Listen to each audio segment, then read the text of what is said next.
I know how I'm going to get your attention. I'm going to ask you. You know, I'm a pollster. So I'm not going to embarrass anybody here except for the people at the front table.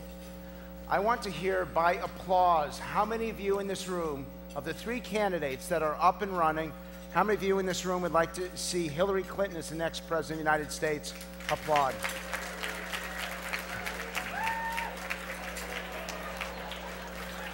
Notice the Milken staff over here applauding the loudest.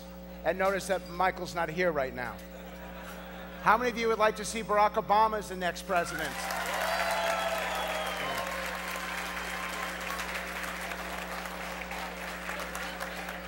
Then you're going to have to tell Reverend Wright to shut the hell up.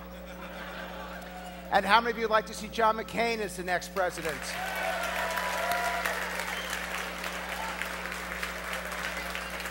You know, it's interesting that John McCain, his campaign slogan now is taking America into the 20th century, which is better than his previous slogan, taking America into assisted living. It's interesting, some of you heard this before. Barack Obama spent the last 72 hours campaigning door to door, knocking on 500 doors trying to find the last undecided voters. Hillary Clinton was knocking on those same 500 doors trying to find Bill Clinton. So I don't understand why she did what she did in Bosnia. I don't understand why she made the claim. And now she's claiming that she was on the first boat that landed at Normandy.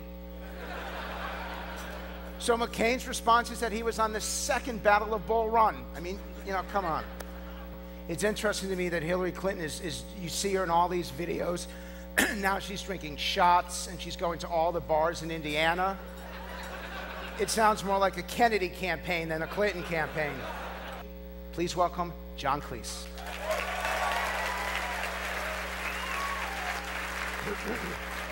Don't hug me.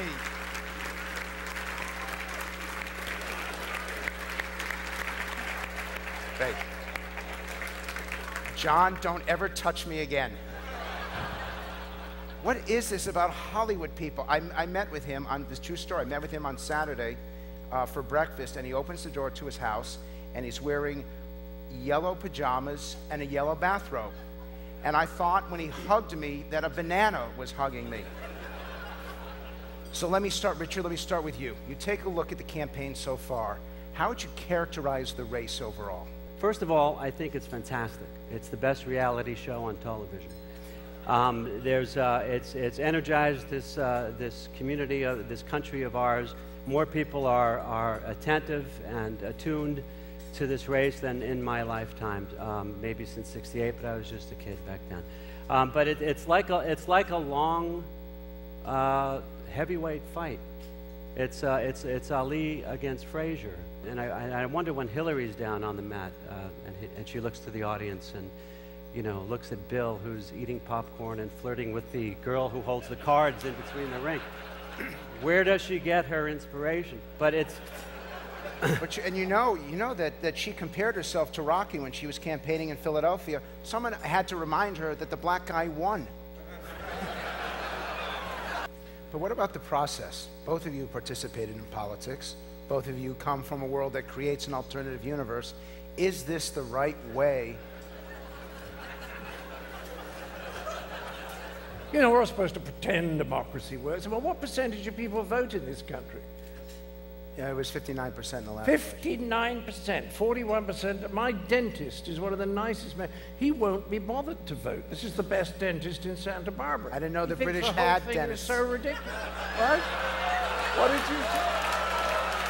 I didn't know the British had dentists.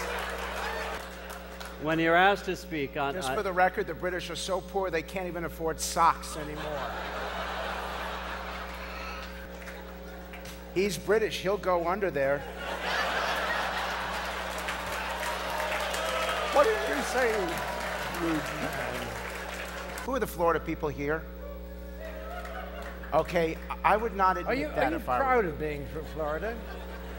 You know, I've been kind of... You can't even count. Yes.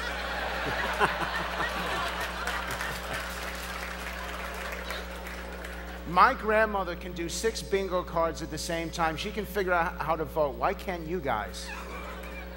So Kerry was down in Florida, and that kid stands up and starts protesting him. And so he yells out, "Don't taser me, bro." And they still stuck him. I think you guys heard about this. First person ever electrified from a John Kerry speech. Can Barack Obama go through the campaign where most of the people in this room cannot name an accomplishment, but still appreciate his style? Can he go through the campaign and still win? Well, are you making the assumption that he has no accomplishments? I didn't quite... No, but no one knows what they are. Well, he's run a much better and more harmonious campaign than the person who claims that they're so experienced and competent. Yeah, but so did Custer. That's very funny, but it's a totally futile remark as an argument. Just for the record, we wanted Michael Palin, but he was busy.